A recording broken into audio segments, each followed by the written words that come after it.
Hello friends, स्वागत है तमारू मारा किचन में। आज આપણે બનાવવાના છીએ 11 ઉપર બટેકાની સૂકી ભાજી। તો 11 નો તહેવાર આવે છે એટલે આપણે ફરાળી સૂકી ભાજી બનાવશું બટેકાની।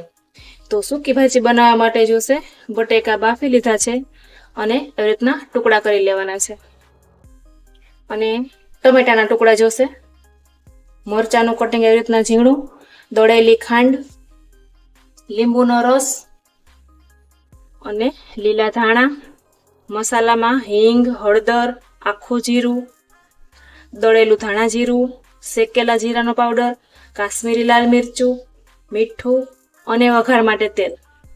તો હવે આપણે સૂકી ભાજીનો વઘાર કરશું। તો સૂકી ભાજીનો વઘાર કરવા માટે અહીંયા 2 મોટી ચમચી તેલ મૂકશું।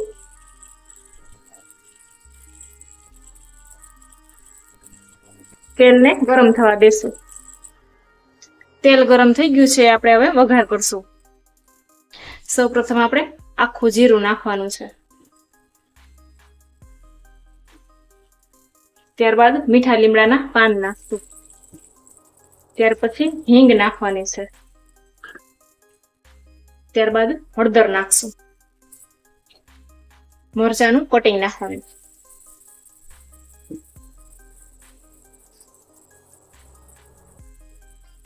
ત્યાર પછી ટમેટા નાખવાના છે।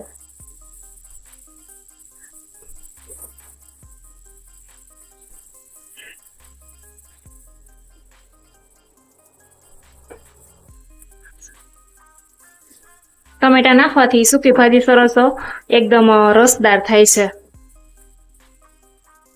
ટમેટાને આપણે 2 મિનિટ ચડવા દેશું। तो टमेटा छे ए नरम थई गया छे, गળી ગયા છે। હવે આપણે મસાલા નાખશું।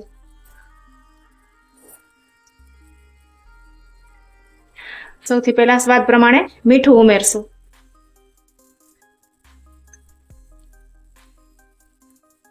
ત્યાર પછી 1 મોટી ચમચી દળેલી ખાંડ ઉમેરવાની છે,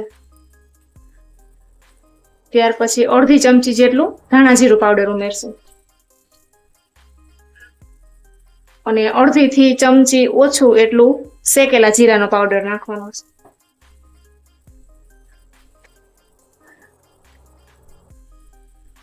જરાક એટલે ચપટી ગરમ મસાલો નાખશું,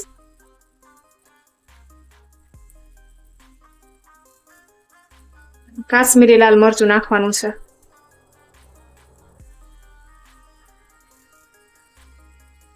એક મોટી ચમચી જેટલો લીંબુનો રસ નાખવાનો છે।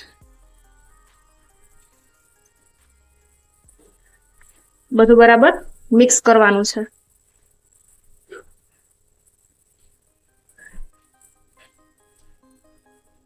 બધા મસાલાને આપણે 1 મિનિટ જેવું ચડવા દેશું। આવી રીતના હલાવતા રહેશું એટલે મસાલા બધા ચડી જશે। હવે બટેકાના ટુકડા કરી લીધા છે એ ઉમેરશું।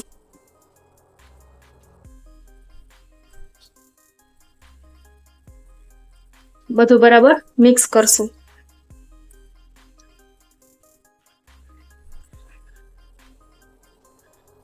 તો મસાલા બધા બટેકાના ટુકડાને કોટિંગ થઈ ગયા છે, સરસ મસાલા બધા ઉપર ચડી ગયા છે।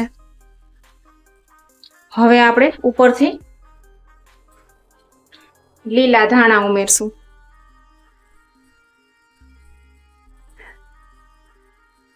તો બટાકાની સૂકી ભાજી તૈયાર છે।